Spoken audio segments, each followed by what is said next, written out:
그래서 이제 감독의 중요성, 아시안컵을 보면서도 뼈저리게 느꼈죠. 클린스만 감독이 쓰는 4-4-2와 유럽의 명장들이 쓰는 4-4-2는 분명한 차이점이 있는 거죠. 감독이 어떻게 쓰느냐에 따라서 결과가 엄청나게 바뀔 수 있는 게 바로 축구라고 하는 스포츠다. 조금 선수들이 아쉽더라도 명장이 필요하다. 사단이 있느냐 없느냐 였잖아요. 사단이 왜 필요하냐면 감독 혼자서 하진 않거든요. 감독이 정해주는 명확한 플랜이 없는 팀과 있는 팀은 확연하게 차이가 나게 되겠죠. 네. 안녕하세요. 새벽의 축구 전문가 페노라고 하고요. 오늘도 축구 얘기 재밌게 하고 돌아오도록 하겠습니다. 안녕하세요. 저 스포티비와 이스타TV 축구 해설위원 이명철입니다. 보다 채널에 이제 계속 좀 출연하게 됐는데 오늘도 페노님이랑 같이 재밌게 잘 이야기하고 가겠습니다. 그러니까 기본적으로 축구라는 스포츠가 팀 스포츠이기 때문에 그러니까 어느 한 선수가 잘해서 될 수가 없고 좋은 선수가 많다고 해서 절대적인 경기력이나 결과가 좋지 않거든요. 그러니까 절대적인 이제 결과값이 선수의 퀄리티에 의해서 나오지 않는 게 어쨌든 팀 스포츠잖아요. 그렇죠. 뭐 사실 뭐 축구뿐만 아니라 뭐 농구도 그렇고 그래서 이제 감독의 중요성 우리가 이번 아시안컵을 보면서도 뼈저리게 느꼈죠. 아무래도 이제 판 자체를 그리는 리더기도 하고 선수들에 대한 종합적인 관리 그리고 경기를 준비하는 과정들을 보면 자기가 어떻게 뛰어야 되고 자신의 몸 상태를 어떻게 관리해야 되는지 그 하나에 집중하는 것만으로도 굉장히 많은 시간과 에너지가 소비가 되거든요. 근데 그런 각자의 준비 상태를 하나의 팀으로 묶어서 그리고 최상의 조직력, 조합 그리고 그에 따른 결과를 만드는 역할이 감독이기 때문에 뭔가 팀적으로 우리가 놓고 봤을 때 선수 개개인의 자기가 자기 스스로의 몸 상태나 관리를 못하면 그거는 선수 본인의 어떤 문제이자 비판의 대상이 될 수 있지만 팀의 운영, 팀의 결과 팀의 과정에 대해서는 아무래도 리더인 감독이 책임을 질 수 있는 자리인 만큼 감독에 대한 평가 우리가 더 팀을 바라볼 때는 내릴 수 있게 되는 부분이 있다고 생각합니다. 가장 대표적인 예 중에 하나가 니코 코바치. 코바치. 그래서 플리그로 넘어간 네. 그 시즌에 바이에른 뮌헨이 트래블을 했어요. 근데 그 니코 코바치가 팀을 맡아서 중반까지는 성적이 너무 안 좋았죠. 리그에서도 성적이 좀 불안했고 경기력이 안 좋아서 챔피언스 리그에서도 불안한 경기력이었고 그래서 이 감독이 챔피언스 리그도 남아있고 포칼도 남아있는 상황에서 경질이 됐습니다. 경기력이 안 좋다는 이유로. 근데 플리기 감독으로 선임된 다음에 플리기 맡으니까 똑같은 선수였어요. 달라진 것도 없고 정말 똑같은 11명인데 11명을 사용하는 방법이라던가 이 11명을 사용했을 때 이 개개인의 선수들이 퍼포먼스를 어떻게 하면 더 잘 보여줄 수 있을까에 대한 이제 부분들이 당연히 감독에서부터 나오다 보니까 그 시즌에 플릭 감독이 트래블을 이루는 엄청난 대업을 달성했죠. 비슷한 시기긴 한데 저도 같은 과정인 것 같아요. 네. 프랭크 램파드에서 토마스 투엘로 넘어간 네. 첼시. 근데 투엘 감독도 그때 보면 사실 램파드 감독이 있을 때 첼시의 문제점이 그때 당시 첼시의 3선 수비형 미드필더 자리에 수비력이 아무래도 많이 불안했기 때문에 압박을 할 때 간격이 잘 조절되지 않는다. 그리고 센터백들의 뒷공간이 좀 쉽게 열린다. 그리고 측면을 너무 의존적으로 쓰다 보니까 공격의 방향이 단조롭다. 이런 문제점들이 이제 램파드 감독이 있을 때 계속 지적을 받았는데 시즌 중에 투엘이 왔거든요. 근데 일주일 만에 팀이 바뀌었어요.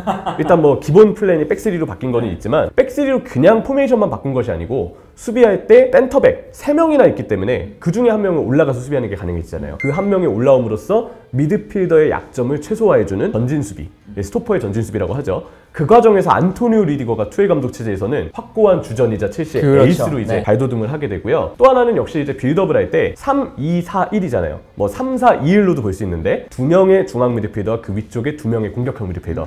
그때만 해도 몸 상태와 건강, 컨디션이 괜찮았던 마운트 이런 자원들이 이제 4명 정도의 이른바 네모난 박스를 그려서 중앙 수적 우위를 3-2-4-1 전술 기준으로 투엘 감독이 만들기도 했었고 또 간간히 리디거와 같은 센터백들이 올라옴으로써 측면의 숫자를 더해주는 그런 공격의 리듬까지 잘 만들었던 게 이제 투엘의 첼시였는데 아무래도 감독 노름이라는 이유는 같은 선수도 아니고 이적 시장을 막 뭔가 극적으로 거친 것도 아니기 때문에 큰 변화 포인트가 없는데도 그냥 팀 자체 상황을 바꿔버렸잖아요.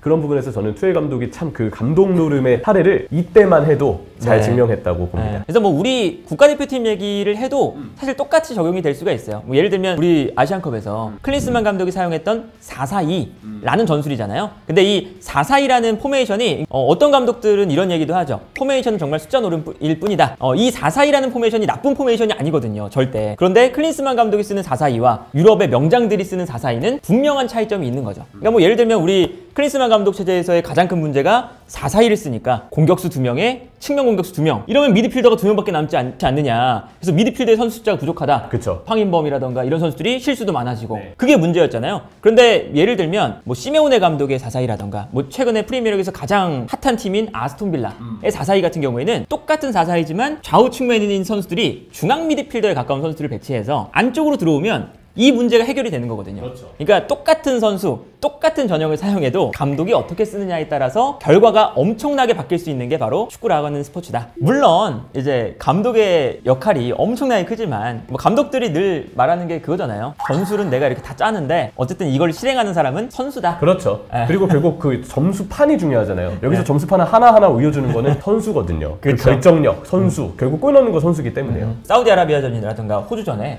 경기를 못했어요.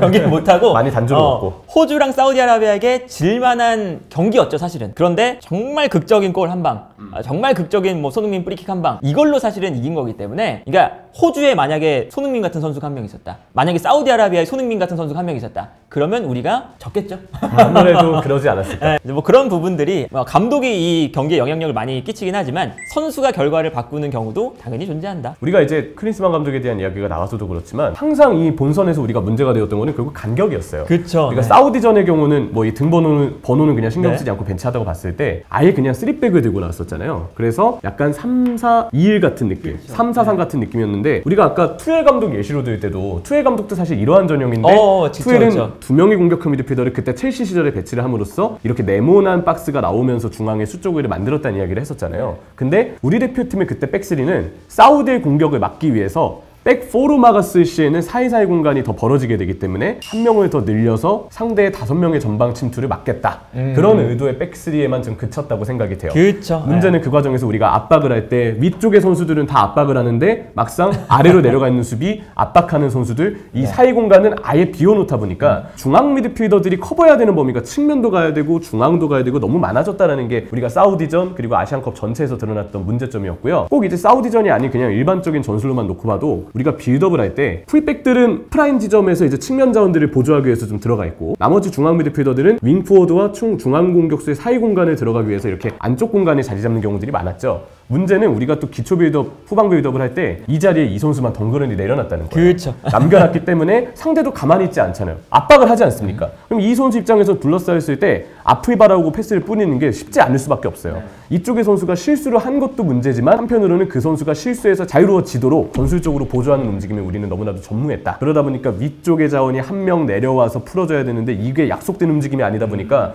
어떤 때는 둘 다 내려왔다가 괜히 위쪽의 숫자가 부족해지고, 어떨 때는 둘 다 안 내려와서 괜히 이 선수가 외로워지고, 어쩔 때는 풀백들이 도와주려고 해서 일단 중앙으로 좁혔는데 그러다 보니까 측면의 숫자가 부족해지고, 이런 문제점들이 우리가 아시안컵 경기 내내 반복이 되었다고 좀 얘기하고 싶습니다. 대회의 성향에 따라 좀 달라질 것 같아요. 리그 같은 경기다 라고 하면 꾸준함이 제일 중요하거든요. 졸장이 맞는다. 네. 좋은 선수들이 있는데. 근데 이 결과를 내는 게 우리 아시안컵 때도 마찬가지인데 우리 선수단이 너무 좋아요. 그런데 어쨌든 꾸역꾸역 이기면서 올라갔잖아요. 그런데 이게 오래 가지 않죠. 그렇기 때문에 리그 같은 요 대회는 기본적으로 평균적인 성적을 잘 낼 수 있는 명장 감독이 맞는 게 더 이제 높다라고 생각을 한다면, 이제 토너먼트 같은 경우에는 어쨌든 그 클린스만 감독이 할 뻔했잖아요. 그렇죠. 해저 축구가 통할 뻔했어요. 그러니까 요런 게 토너먼트에서는 재미인 거죠. 한 경기가 중요한데 이 선수의 퀄리티가 좋으니까 이걸로 막 찍어 누르는 그런 게 될 수도 있기 때문에 토너먼트면은 졸장 감독이 맞는 수준 높은 선수들이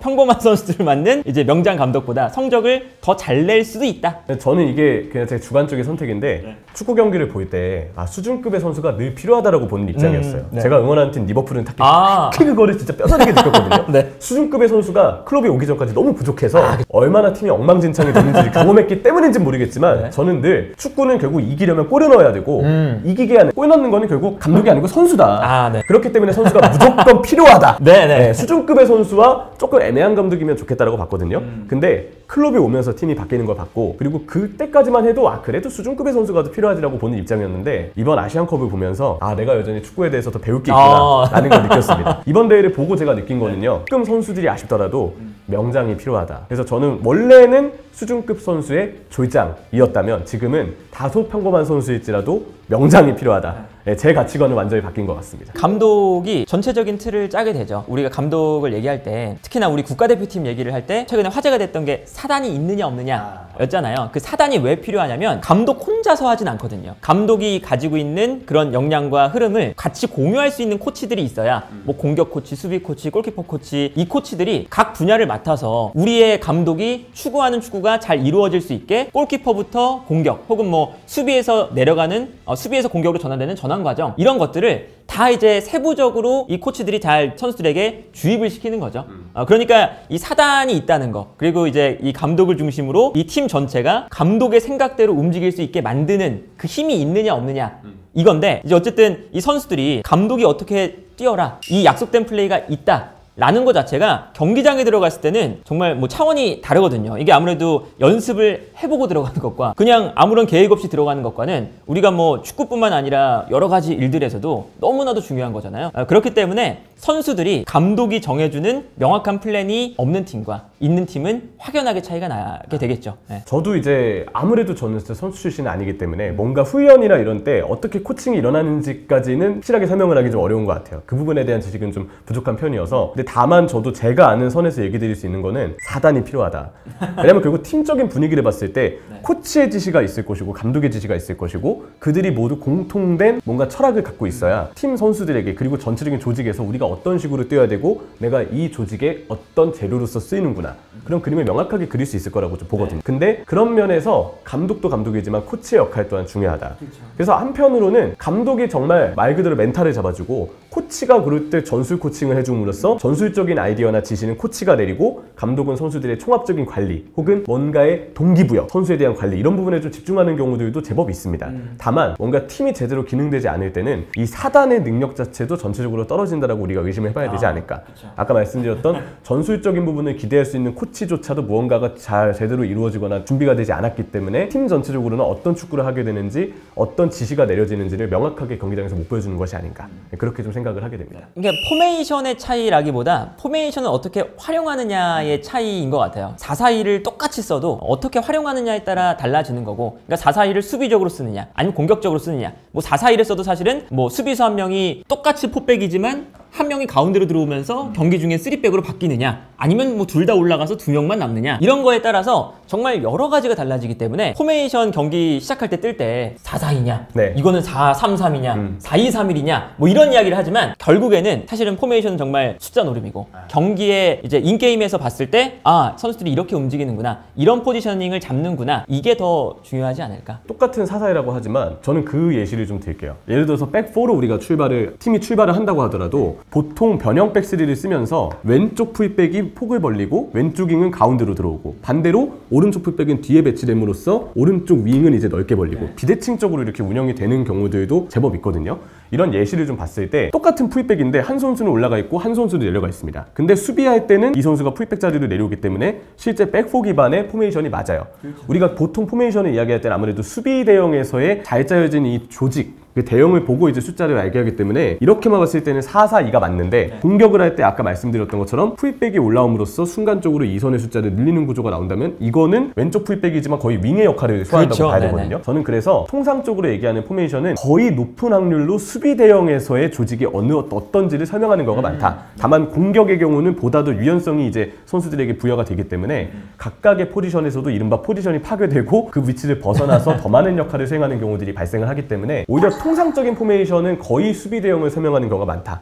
공격에서는 그보다 이상으로 더 많은 변화 포인트가 포메이션 이상으로 준비되어 있을 것이다 라는 이야기를 좀 해볼 수 있지 않나 싶네요. 우리가 가지고 있는 어쨌든 장점을 잘 살리는 게 제일 중요하잖아요. 현재 우리 대표팀의 가장 큰 장점은 앞에 손흥민, 황희찬, 프리미어리그에서 득점왕 경쟁을 하고 있는 선수가 있다는 거. 이게 일단은 기본적으로 가장 큰 장점이고, 그리고 기본적으로 우리가 미드필더 라인, 2선 라인의 선수가 너무 좋아요. 손흥민 선수도 사실은 2선 자원이라고 볼 수 있는 거니까 손흥민, 황희찬, 뭐 이재성, 이강인, 황인범, 뭐 홍현석, 정우영, 유럽에서 이렇게까지 사실은 주전 자원으로 리그에서, 심지어 주요 리그에서 좋은 활약을 펼치는 선수들이 많았던 때가 우리 축구사에 한 번도 없었죠. 그러니까 클린스만 감독이 아쉬웠던 게 바로 그런 거예요. 우리는 2선 자원이 풍부하고 미드필더 자원이 풍부한데 우리는 왜 미드필더를 안 쓰냐, 중원을 왜 생략하는 축구를 하냐, 그게 우리의 아쉬움이었잖아요. 일단 클린스만 감독이 사용했던 방향과는 좀 다르게 우리가 조금 더 중원에서의 그런 경쟁력, 중원에서의 그런 힘들을 살릴 수 있는 흐름으로 가야 되지 않겠느냐.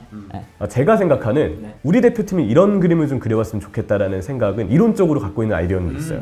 일단은 어쩌다 보니까 제가 제일 좋아하는 대형이 좀 완성이 됐는데, 우리 대표팀이 저는 이런 공격시 대형이나 전술을 우리 스쿼드가 가지고 있는 강점은 그대로 살리되 어떻게 하면 약점을 보완할 수 있을지, 그에 대해서 고안이 좀 필요하다고 생각을 하거든요. 근데 우리가 잘하는 것 대비 약간 아쉽거나 염려가 되는 부분이라면 일단 3선. 아무래도 이 3선의 선수가 우리가 다른 국가들과 비교했을 때 혹은 우리 대표팀 내에서의 다른 포지션과 비교했을 때 아직은 혼자 압박을 받았을 때 그렇죠. 뭔가 네. 대처하거나 풀어낼 수 있는 가능성, 성공률이 조금은 아쉬울 수 있는 편이라고 생각이 들어요. 그리고 또 하나는 아무래도 다른 포지션 대비 풀백의 어떤 공수 양면에서의 관여가 다소 실수가 많거나 약간 전진성이 부족해질 수 있는 그런 아쉬움이 좀 있을 수 있다고 생각을 하거든요. 근데 그런 점들을 최소화할 수 있는 대응이 저는 공격 시 3-2-4의 대응이 아닐까.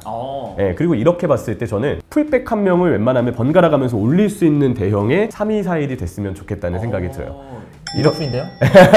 리버풀 같은 느낌이 들죠. 네. 근데 실제로 제가 지금의 현대 축구에서는 결국 공격 시 3-2-4의 대응이 가장 안정적이라고 생각을 하는데 일단 원볼란치가 아닌 파트너가 한 명 내려오기 때문에 파트너의 배치 그리고 좌우 센터백의 존재로 상대 압박이 이론적으로는 분산될 가능성이 굉장히 높아져요. 그리고 백스리의 선수 구성에 따라서 김민재 선수가 뭐 왼쪽이 될 수도 있고 뭐 가운데 센터백이 될 수도 있겠지만 만약 김민재 선수가 좌우측 센터백 중에 한 명을 보게 된다면 김민재의 전진성을 활용해서 우리가 미드필더 숫자를 순간적으로 올리는 것도 가능하겠죠. 그리고 김민재 선수가 워낙에 활동 범위가 넓기 때문에 올라와서 빌드업에 관여가 되다가도 뒷공간을 수비하고 아무래도 커버를 하게 해도 굉장히 이로운 자원이라고도 좀 생각을 하고요. 그래서 저는 풀백이 다 올라갔을 때 아무래도 다 올라간 구조는 보통 벤투 감독이 시도했을 때인데 정말 좋은 전술이었지만 하나의 아쉬움이 있었다고 한다면 풀백의 뒷공간이 우리가 월드컵 예선 과정이나 친선전 과정에서 다소 불안함이 있을 때가 있었어요. 지금 스쿼드가 벤투 때보다는 약간 달라진 면이 있지만 그래도 풀백의 뒷공간은 조금 최소화할 필요가 있다고 생각을 하는데 둘 다 올라가는 것보다는 한 명이 올라가는 게 이론적으로는 조금 더 안정감을 줄 수 있다.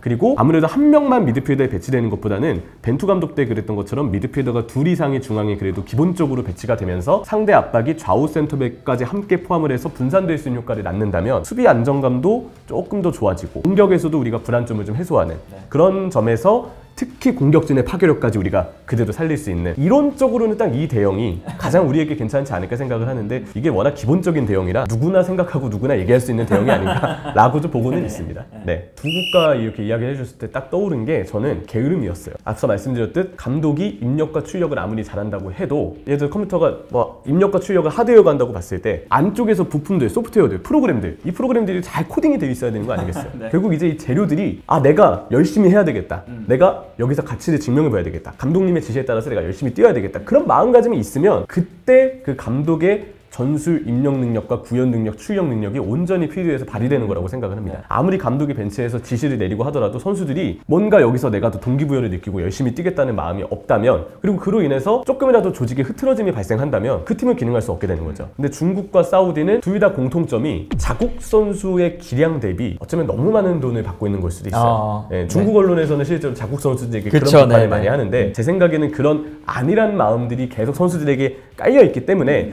팀적으로 봤을 때는 아무리 우수한 감독이 오고 본인만의 전술적인 색채를 구현하고 입히려고 해도 선수들이 막상 필드 위에서는 제대로 구현하려고 노력하지 않는 걸 수도 있다. 그런 이야기를 좀 하고 싶네요. 동기부여적인 측면에서 이번에 사우디아라비아도 대회 전에 사우디아라비아 그 백업 선수들이 나는 백업은 싫다. 아니 아시안컵에 내가 나갔는데 기왕 주전으로 뛰어야지 백업 자리에 앉아있기 싫다 라고 하자마자 만치니 감독이 그 선수들을 집으로 돌려보냈거든요. 그러니까 이제 만치니 감독이 생각하기에는 아니 이게 말이 되나? 라고 하지만 이 사우디 선수들은 기본적으로 돈도 많이 받고 이제 나는 클럽에서 하는 게 행복한데 주전으로도 못 나오는 국가대표팀 경기에 내가 돈도 못 받으면서 앉아있어야 되냐 이런 이제 생각도 당연히 깔리실 수 있겠죠. 그렇기 때문에 이제 이 선수단의 동기부여라던가 부지런히 할 수 있는 마음, 성실한 마음 이런 것도 당연히 매우 매우 중요하다.